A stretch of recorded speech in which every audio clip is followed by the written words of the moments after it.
Romanos capítulo 14. Eu não vou ler o capítulo todo, irmãos.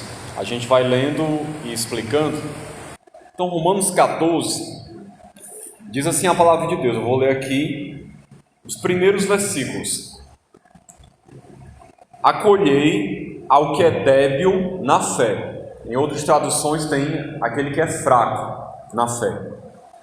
Não, porém, para discutir opiniões. Um crê que de tudo pode comer, mas o débil come legumes.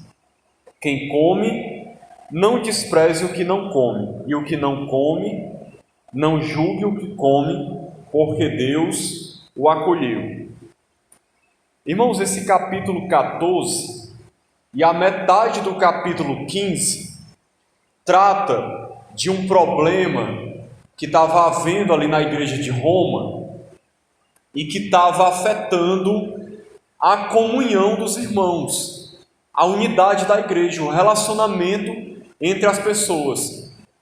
Haviam dois grupos na igreja de Roma: aqueles que Paulo chama de fortes na fé, e ele se inclui nesse grupo, e aqueles que eram os fracos na fé. Em que sentido? Deixa eu explicar já para os irmãos compreenderem. Os fortes na fé eram aqueles irmãos que entendiam que eles tinham liberdade em Cristo e eles não eram mais obrigados a guardar todo aquele cerimonial judaico com relação à alimentação, de não comer certos alimentos, de ter que participar de certas festas ou guardar o sábado. Eles não tinham mais a sua consciência presa a isso, porque eles entendiam que isso era algo referente à antiga aliança que tinha passado e que, como cristão, eles não precisavam mais se submeter a esses mandamentos da lei. Esses eram os fortes na fé.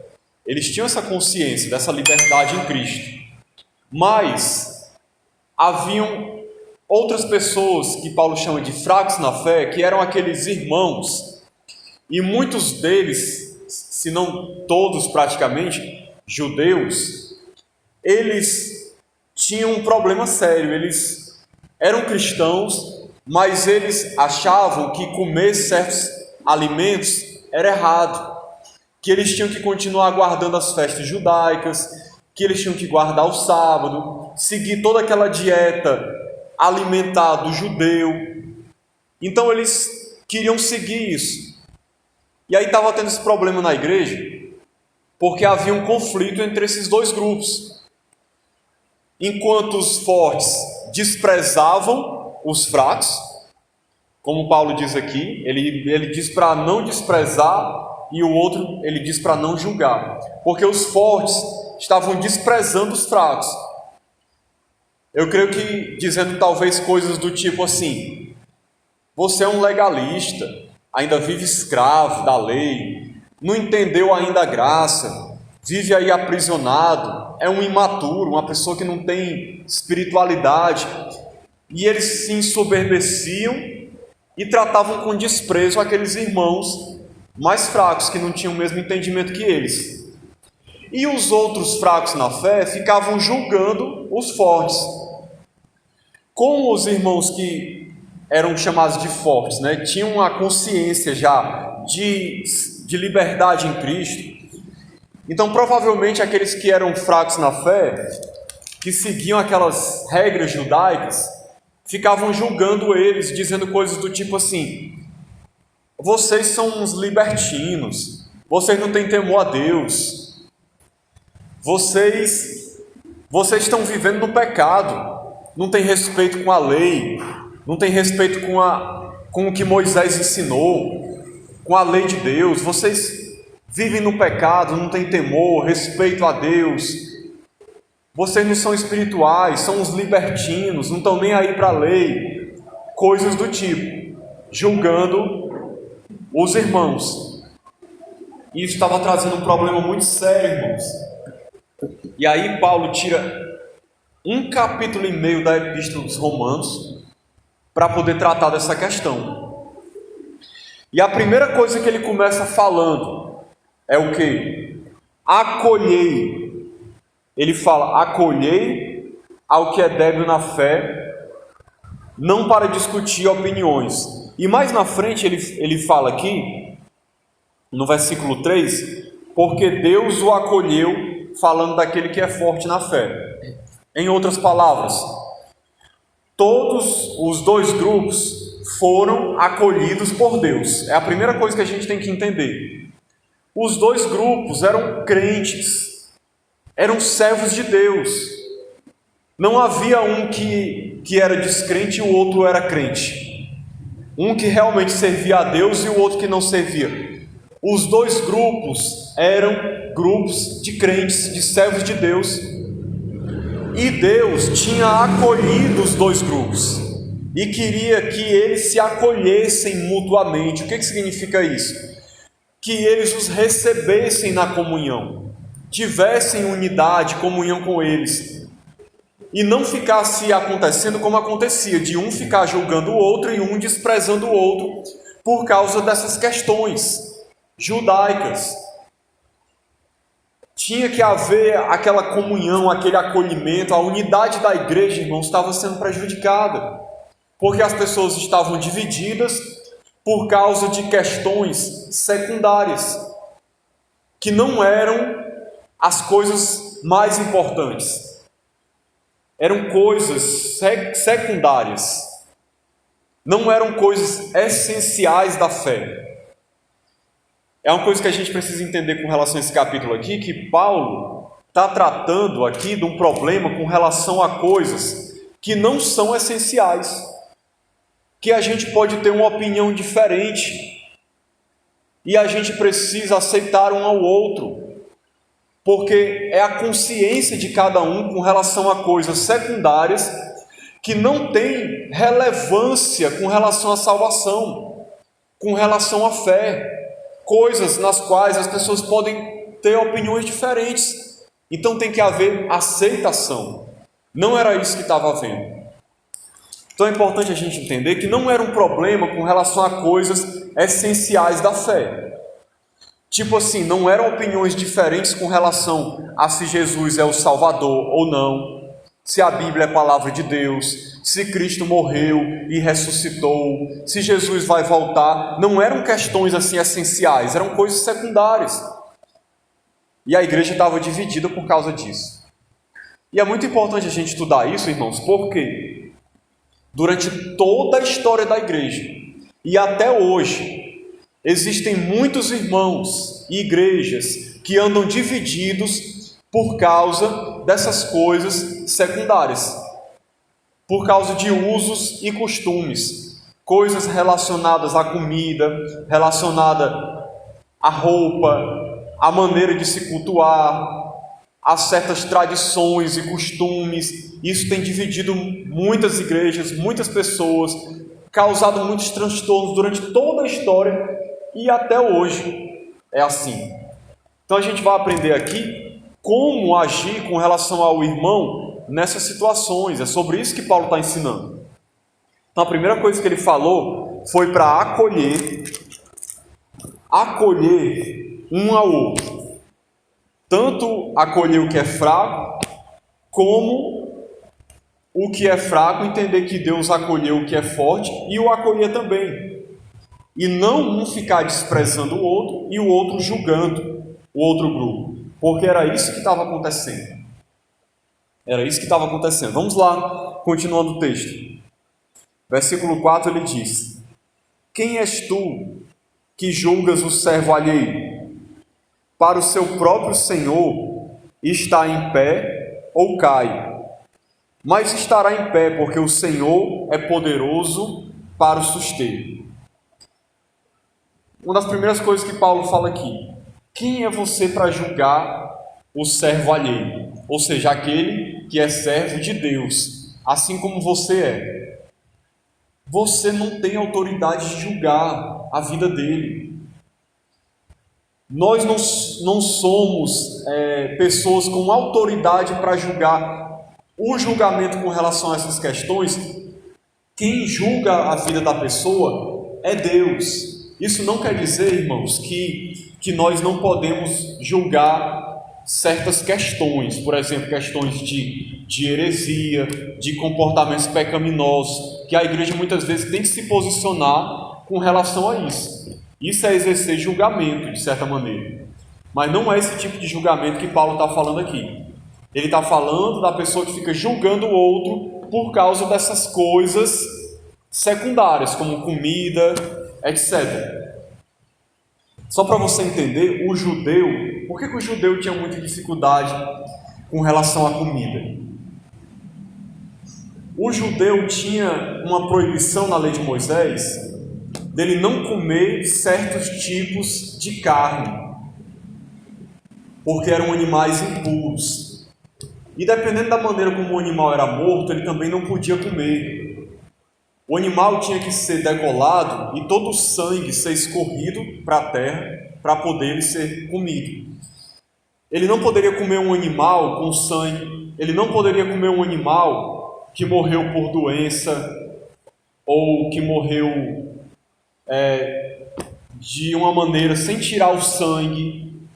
Então o judeu era tão cheio assim de medo de pecar contra Deus com relação a essas coisas, que alguns judeus que se convertiam lá em Roma, eles tinham medo de comer alguma carne que tivesse o animal morrido de uma maneira errada, ou que fosse uma carne impura. Então eles preferiam o quê? Não comer carne de jeito nenhum. O que mostra aqui é que eles só comiam legumes. E aí eles julgavam aqueles que comiam carne. E ele diz: para o seu próprio Senhor está em pé ou cai. Ou seja, a maneira como a pessoa vive, a pessoa está vivendo para Deus. Paulo vai falar um pouco mais sobre isso aqui adiante. A maneira como ele vive, como ele cultua através do seu comportamento, é para o Senhor que ele está fazendo aquilo. E ele deixa claro: mas estará em pé porque o Senhor é poderoso para o suster. Ou seja, aquela vida daquela pessoa, do outro grupo que a pessoa não concordava, é um servo de Deus também, e que vai estar de pé porque o Senhor vai sustentá-lo. Então nós não deveríamos julgar aquele que pensa diferente em questões secundárias. É isso que Paulo estava falando para a igreja.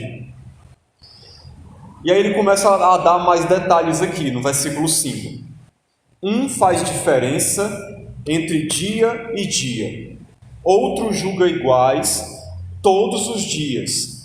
Cada um tem a opinião bem definida em sua própria mente. Quem distingue entre dia e dia, para o Senhor faz.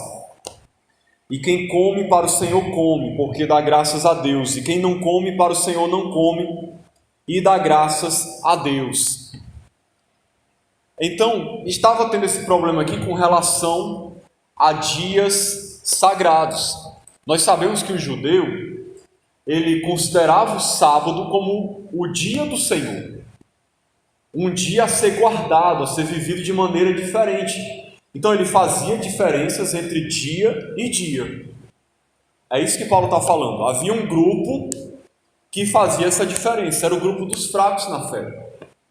Porque eles já eram cristãos, mas eles ainda viviam nesse conceito judaico de guardar o sábado, ou de guardar as festas judaicas, tipo a Páscoa, Pentecostes, festa dos tabernáculos. Então eles faziam essa diferença de dias, de datas. E havia um outro grupo que não fazia diferença nenhuma. Ele entendia que todos os dias eram dias de Deus, dias santos, e que ele podia e devia servir a Deus da mesma maneira em qualquer dia. Então haviam esses dois tipos de pensamento que estavam se chocando. E aí Paulo deixa bem claro no versículo 6 uma coisa interessante. Ele diz que quem faz diferença, para o Senhor faz. E quem come, para o Senhor come, quem não come, para o Senhor não come. O que Paulo está querendo dizer? Cada um, com o seu tipo de comportamento com relação a essas coisas, está cultuando a Deus e fazendo aquilo ali para Deus.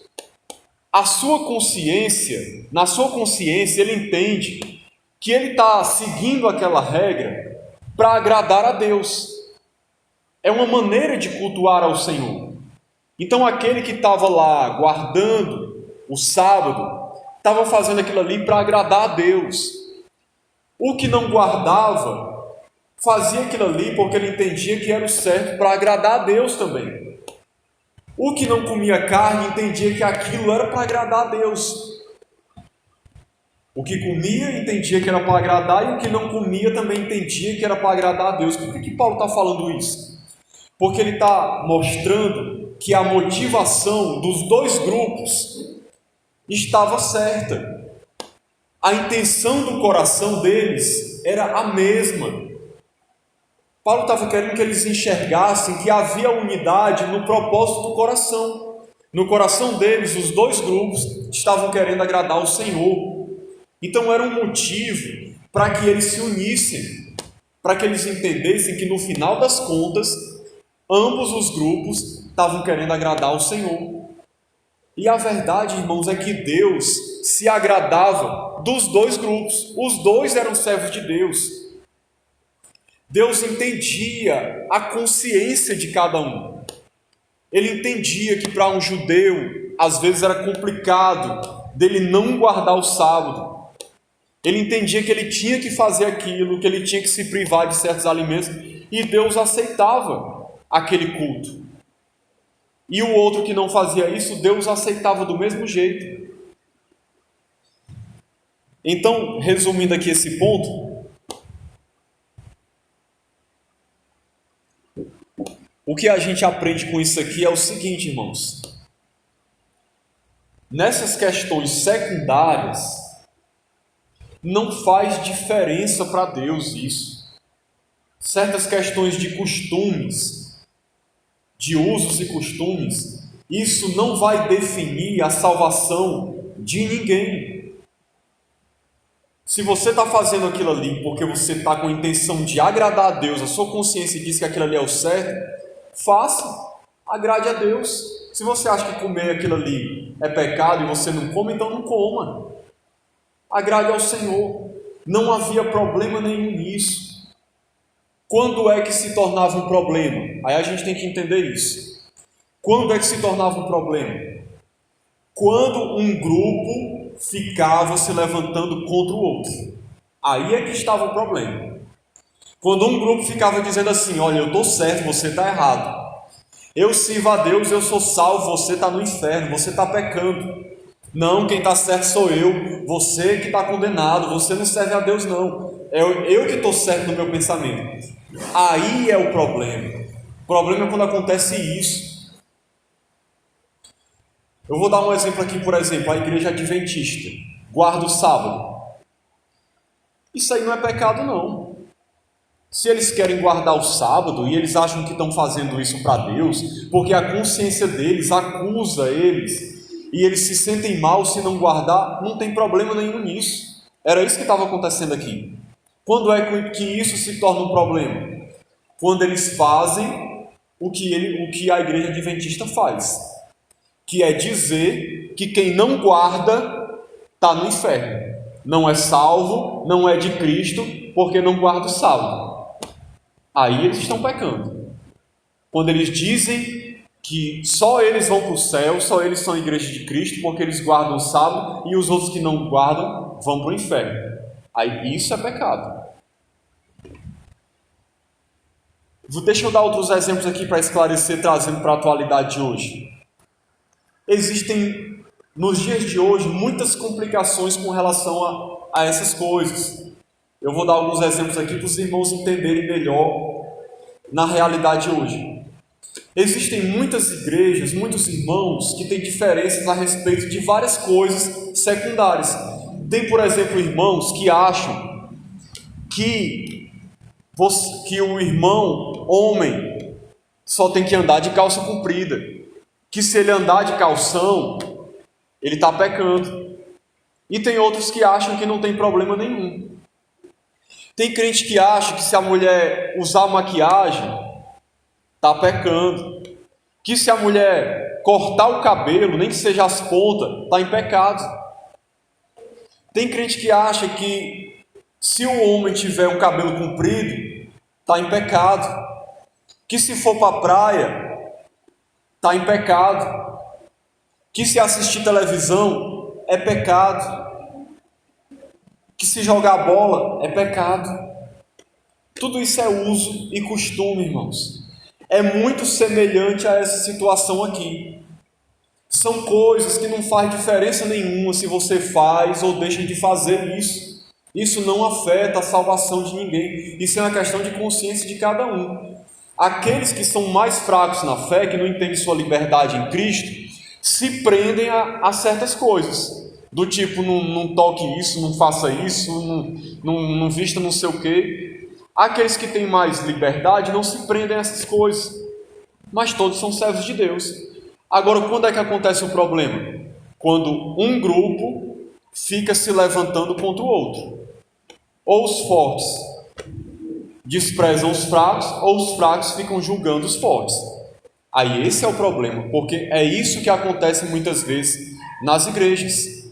É isso que acontece muitas vezes.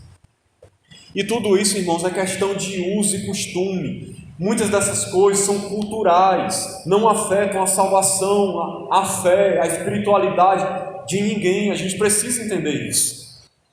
E essas coisas não deveriam nos dividir, causar problemas dentro da igreja, mas muitas vezes causam. Você sabia que há muitos anos atrás, um pastor, quando ele viesse pregar, ele tinha que usar uma peruca branca? Era um costume em alguns lugares, senão ele não podia pregar. Tem lugares aí que se você não tiver de paletó, você não prega. Que se não tiver de gravata, não prega. Já tem outras pessoas que acham que não tem problema nenhum você estar vestido, como eu estou aqui, por exemplo, com a camisa assim, gola polo, com a calça jeans. Mas tem alguns lugares que se você for pregar desse jeito, está em pecado. Há um tempo atrás, você ter um instrumento desse aqui na igreja era um escândalo. Uma igreja que tinha uma bateria, vixe, essa igreja é mundana, está todo mundo no inferno. Eles lá têm uma bateria. Vixe, os irmãos têm guitarra. Isso é coisa de quem ouve rock, isso é coisa mundana, vão tudo para o inferno. Isso é uso e costume, irmãos. Isso é besteira, isso não influencia em nada na fé. E isso não deveria dividir a igreja. E existem muitas questões sobre isso. Se eu fosse citar aqui uma lista enorme de coisas dentro da igreja com relação a isso. Então a gente tem que ter sabedoria nessas questões. Continuando aqui o texto. Porque nenhum de nós, versículo 7, vive para si mesmo, nem morre para si. Se vivemos para o Senhor, vivemos, se morremos para o Senhor, morremos. Quer, pois, vivamos ou morramos, somos do Senhor. Então Paulo deixa muito claro aqui que nós não somos de nós mesmos. Todos nós somos servos de Deus. E quer nós vivamos ou morramos, nós somos do Senhor. Ele está querendo dizer o quê? Que todos essas pessoas, esses irmãos, são servos de Deus da mesma maneira, têm o mesmo Senhor. O que eles fazem com relação a essas coisas, fazem para o Senhor. E o Senhor acolheu a todos. Paulo está ensinando isso para mostrar que eles deveriam acolher uns aos outros. Porque todos são servos de Deus. Foi precisamente para esse fim que Cristo morreu e ressurgiu para ser Senhor tanto de mortos como de vivos. Tu, porém, por que julgas teu irmão? Ele vem aqui trazendo a questão de julgamento de novo. E tu, por que desprezas o teu? Pois todos compareceremos perante o tribunal de Deus, como está escrito: por minha vida, diz o Senhor, diante de mim se dobrará todo joelho e toda língua dará louvores a Deus. Assim, pois, cada um de nós dará conta de si mesmo a Deus. Então Paulo fala aqui sobre julgamento, querendo dizer que nós não devemos julgar o nosso irmão com relação a essas questões secundárias, supérfluas, de usos e costumes, porque nós não temos autoridade para julgar ninguém com relação a nada. no sentido de dizer quem é de Deus e quem não é de Deus, dizer que a pessoa está condenada por causa disso, ou dizer que você é salvo porque segue tal costume e o outro não segue. Nós não temos essa autoridade. Tem muito irmão aí fazendo isso, e isso é pecado, porque você está se colocando na posição de juiz, e Paulo está deixando bem claro quem é o juiz, é Jesus, que vai julgar todos nós vamos dar conta da nossa vida a Ele no dia do juízo. Ele vai julgar a todos. Nós não temos esse papel. O nosso papel, o que Paulo está querendo dizer aqui com relação aos irmãos da igreja, é acolher, é amar, é viver em unidade, é não desprezar o outro e nem julgar. Eu estou falando aqui com relação a essas coisas que não são essenciais. É óbvio que se for coisas com relação a pecado mesmo de verdade, coisas que sejam heresias, a pessoa está pregando algo contra a palavra de Deus realmente, essas coisas precisam ser tratadas e resolvidas na igreja, mas não era esse o caso aqui, não era esse o caso. Esses irmãos estavam discutindo por coisas que não havia necessidade de ter discussão. Eles tinham era que acolher uns aos outros. Deixa eu continuar aqui, versículo 3. Vou ver se a gente consegue terminar o capítulo 15, ou 14. Não nos julguemos mais uns aos outros, pelo contrário, tomai o propósito de não pordes tropeço ou escândalo ao vosso irmão. Eu estou persuadido no Senhor Jesus de que nenhuma coisa é de si mesma impura, salvo para aquele que assim a considera, para esse é impura. Vamos entender aqui o que Paulo está falando. Quando ele fala aqui no versículo 14, que estou persuadido de que nenhuma coisa de si mesma é impura, ele está se colocando aqui do lado daquele grupo que ele chama dos fortes na fé, que entendiam a sua liberdade em Cristo e que consideravam todas as coisas puras. Ele está falando aqui da questão de alimentos. Ele considerava, Paulo e os irmãos que ele chama de fortes, que todo alimento podia ser comido sem problema nenhum.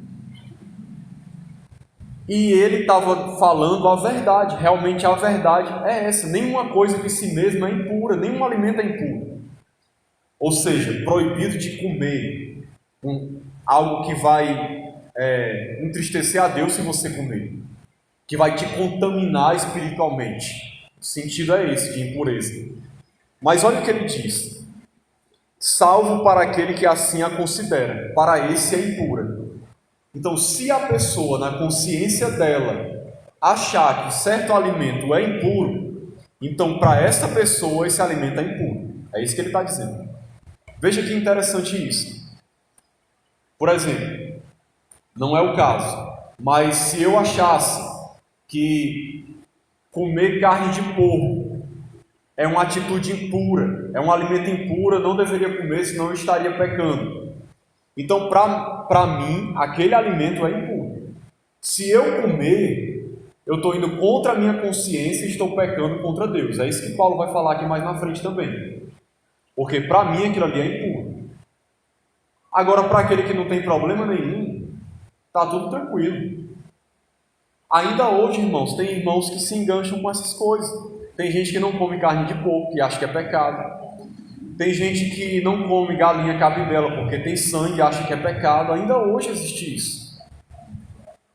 Eles acham que vão se contaminar espiritualmente. Deus vai olhar como se eles fossem pecadores, porque comeram esse tipo de alimento.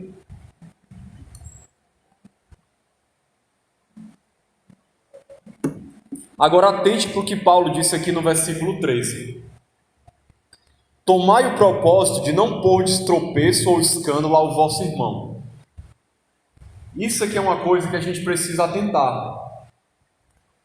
Nós temos que entender que os fracos na fé, que tem todas aquelas restrições, dependendo se eles virem a gente tomando certas atitudes, tendo certos tipos de comportamentos, o que pode acontecer? Uma possibilidade.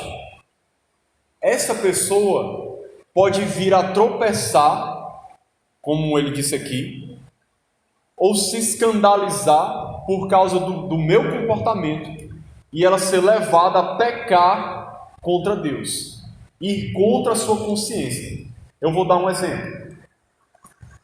Imagine, por exemplo, um irmão que acha que é pecado ir para a praia.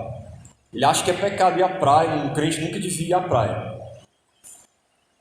Aí, se de repente eu sei daquela situação daquele irmão, e aí eu chego para ele e faço questão de dizer: olha, eu fui para a praia, foi assim, foi desse jeito. Aí ele fica perturbado na sua consciência e ele, contra a sua consciência, ele começa a ir também porque ele acha que não, se o irmão fez, então talvez não tenha problema nenhum. Mas ele vai se sentindo mal. Ele vai sentindo que ele está pecando contra Deus, que ele não devia ter feito aquilo. Vamos supor, por exemplo, que eu chamei ele para ir, vamos, não tem problema nenhum não, vamos lá, tu vai gostar. Aí ele vai, mas ele não está se sentindo bem, ele foi por causa da minha influência. Aí eu coloquei um tropeço na vida dele. Eu levei ele a pecar contra Deus. É mais ou menos isso que Paulo está querendo dizer, irmãos. Nós temos que ter cuidado de que a nossa liberdade não leve um irmão a pecar. Eu citei aqui esse exemplo, mas poderia ser qualquer outra coisa. O que acontecia naquela época? Os irmãos que se sentiam livres para comer qualquer coisa, muitas vezes faziam questão de ficar comendo na frente dos outros irmãos e dizendo: olha rapaz, isso é besteira, o teu pensamento não tem nada a ver, vamos comer uma carnezinha aqui, não tem problema nenhum não. E eles induziam aqueles irmãos fracos na fé a agir como eles, só que eles não tinham a mesma consciência que eles. Então aquilo acabava sendo um tropeço para aqueles irmãos. Eles agiam contra a sua própria consciência e pecavam contra Deus. Os irmãos entendem que o problema não era a pessoa ter ido comer carne, o problema não era esse. O problema é porque ele foi induzido pelo outro irmão a fazer uma coisa que ele achava errado, e ele foi contra a consciência dele, e aí depois ele ficou se sentindo culpado, achando que tinha pecado contra Deus, e aí se entristece e fica se sentindo mal.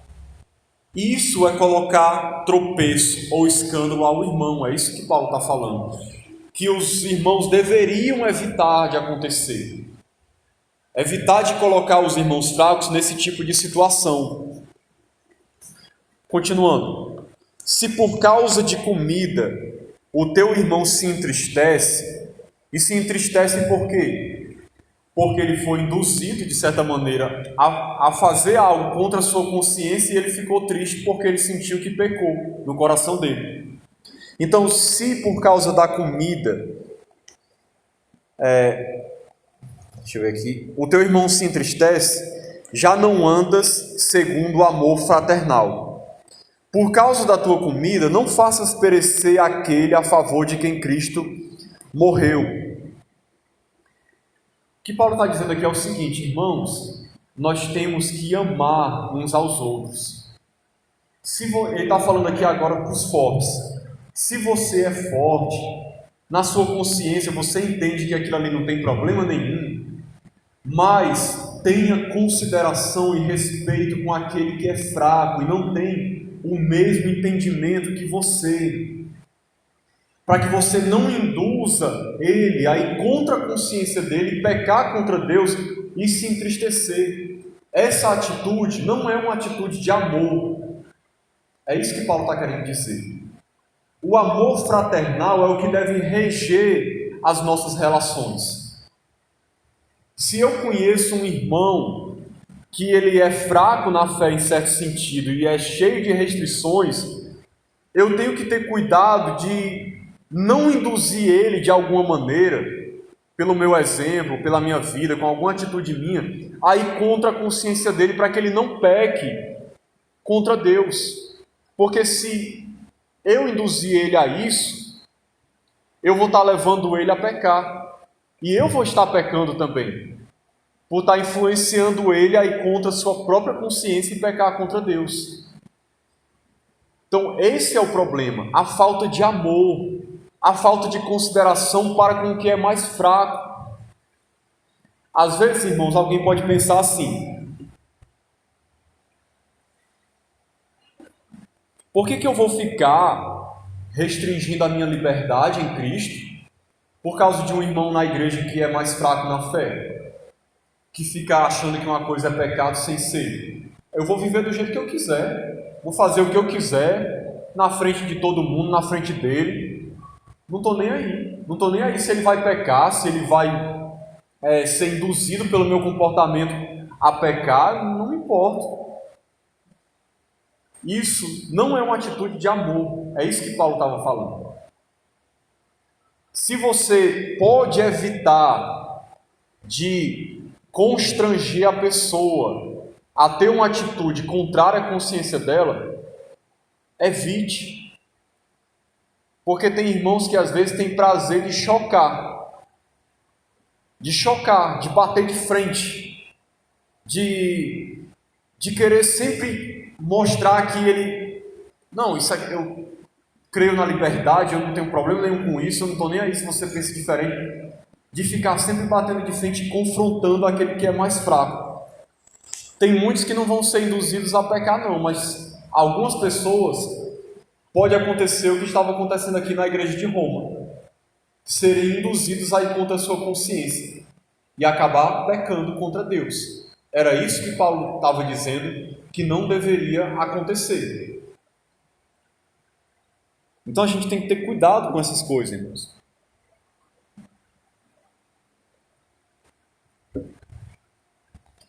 Por exemplo, vou dar um exemplo aqui, só para ilustrar, né? Imagine que de repente você está numa igreja, ou você vai pregar numa igreja, que a igreja exige que você pregue de paletó, ou com uma determinada roupa, como existe esse costume por aí em algumas igrejas. Aí de repente você é chamado para pregar lá. Aí se eu sou chamado para pregar lá, eu sei que eles têm esse costume, que eu acho totalmente irrelevante. Aí eu vou sem paletó só para confrontar os irmãos, para causar um mal-estar na igreja, e de repente posso até levar alguém a agir contrário ao que ele pensa, induzido pelo meu exemplo, só para poder confrontar e causar um mal-estar na igreja. É isso que a gente tem que ter cuidado, irmãos. Se você puder evitar, evite. Se você puder evitar certos tipos de problema com relação a pessoas que têm a consciência mais fraca, evite. Não bata de frente. Faça certas coisas que você faz, que sabe que não tem problema nenhum, particularmente. Ninguém precisa estar sabendo o que você faz. Se você sabe que vai gerar um escândalo, vai gerar um mal-estar, vai gerar uma divisão, vai gerar um problema na igreja, um falatório, por causa de uma atitude, não faça. Evite. Isso é uma atitude de amor. Você está preservando a unidade, você está preservando a comunhão. É óbvio, irmãos, que a igreja tem que sempre ser instruída para que não haja pessoas fracas na fé, que as pessoas não fiquem apegadas a certos usos e costumes que não têm relação com a salvação. Nós temos que ensinar a igreja a crescer, a amadurecer e não ficar se apegando a certas coisas que não tem nada a ver. Mas se houver pessoas que têm problemas com certas coisas, que têm certas dificuldades, é sábio e prudente e uma atitude de amor você evitar de chocar aquela pessoa com relação a isso. É claro que por outro lado também, Eu não estou dizendo que a igreja tem que se moldar a alguém que é legalista. Por exemplo, se tivesse alguém aqui que acha que é proibido a um irmão usar calça comprida, que a irmã só tem que usar saia. E aí o irmão está querendo impor isso para a igreja toda, porque ele acha que é um absurdo a irmã vir de calça comprida para a igreja. É claro que a igreja não tem que a igreja toda se moldar ao pensamento daquele irmão. Qual é o certo? Trabalhar na vida dele para que ele entenda que isso não tem nada a ver, que isso é apenas um costume, que ele precisa amadurecer em Cristo e entender que aquilo não é pecado. A gente tem que ter sabedoria nessas questões.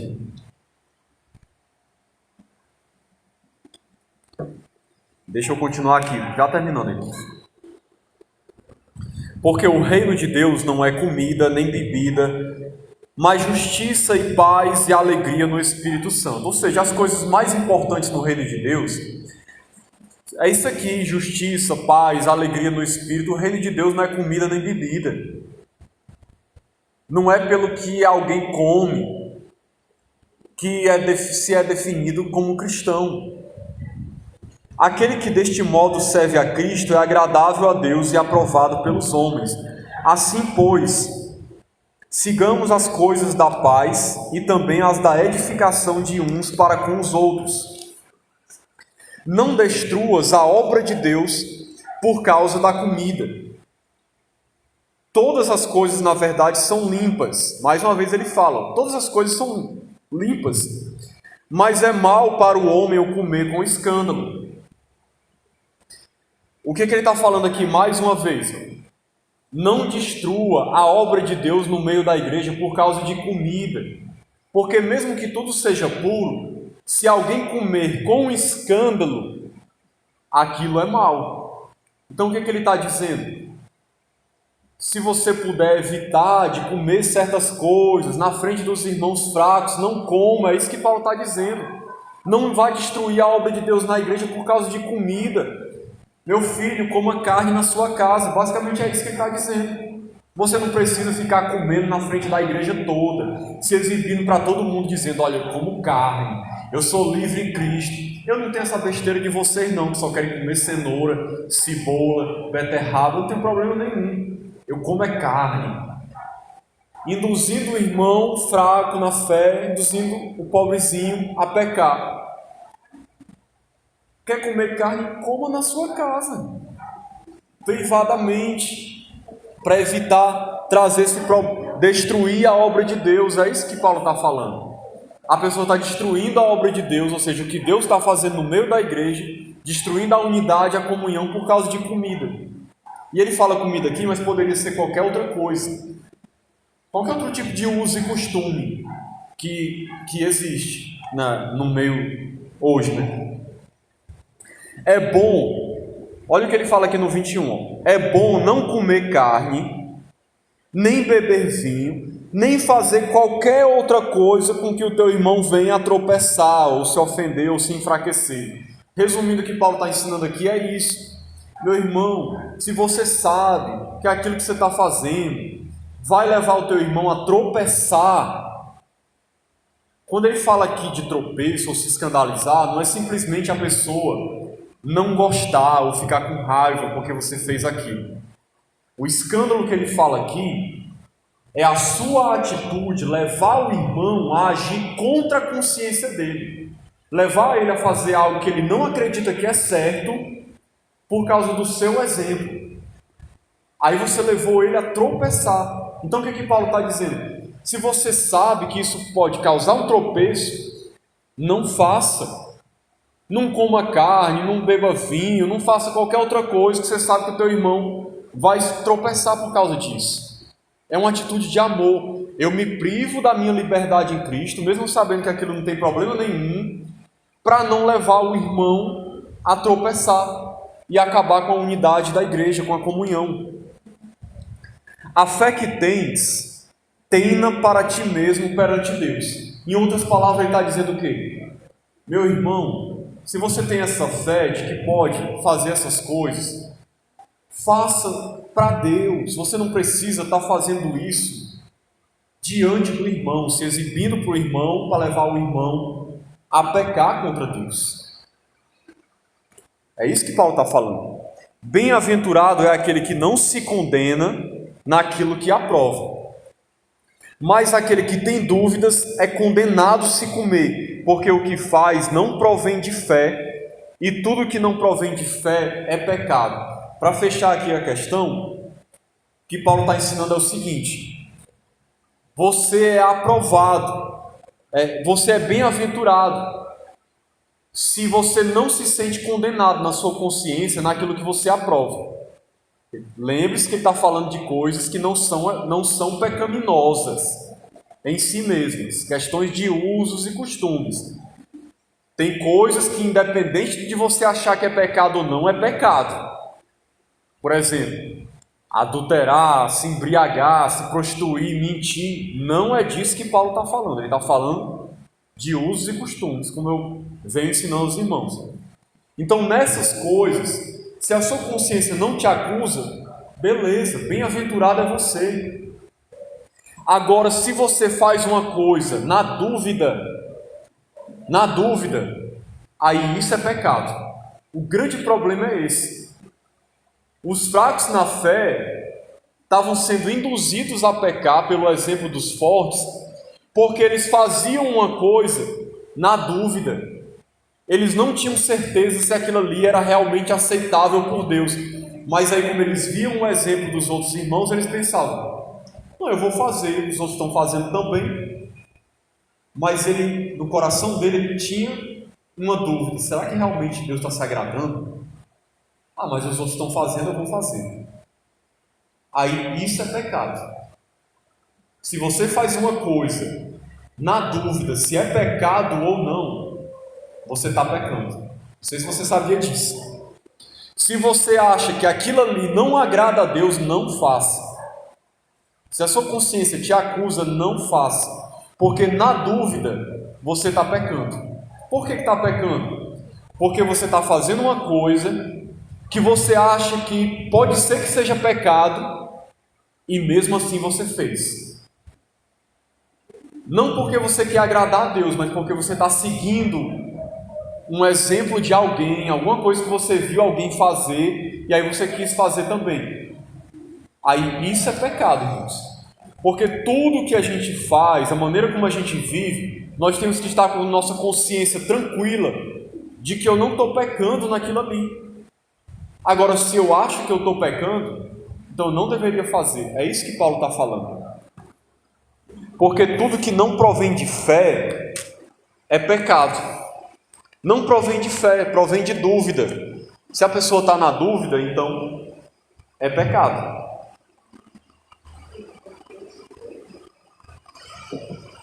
Então, meus irmãos, é isso. A gente precisa ter sabedoria. Ter sabedoria na maneira como a gente vive, na maneira como a gente se comporta, com relação àqueles irmãos que pensam diferente da gente. Nós temos que ter muito cuidado. O que deve dominar as nossas atitudes é o amor. É o amor, como Paulo ensinou aqui. É a consideração para com o outro. Se eu estou vendo que uma coisa que eu estou fazendo está trazendo mal-estar, está trazendo problema, está trazendo divisão, está levando outras pessoas até a pecarem, a prudência, a sabedoria me diz que eu devo ter cuidado para com o irmão mais fraco na fé. Agora, o ideal, a situação ideal é o quê? Que tanto os fortes como os fracos aceitassem um ao outro, respeitassem a opinião do outro. Não. Ele acha que isso aí pode fazer? Beleza, faça. Eu não vou fazer, mas também não vou condenar ele que faz.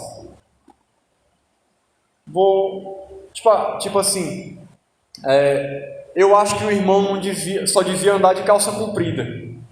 Um homem não devia estar de calção. Eu só vou andar de calça comprida, mas também eu não vou condenar ele porque ele está andando de calção. E vice-versa, o outro que vê o outro irmão só anda de calça comprida, pensar: não, eu acho isso uma besteira, não tem nada a ver, mas deixa ele andar de calça comprida, não é ele, problema dele, deixa ele andar.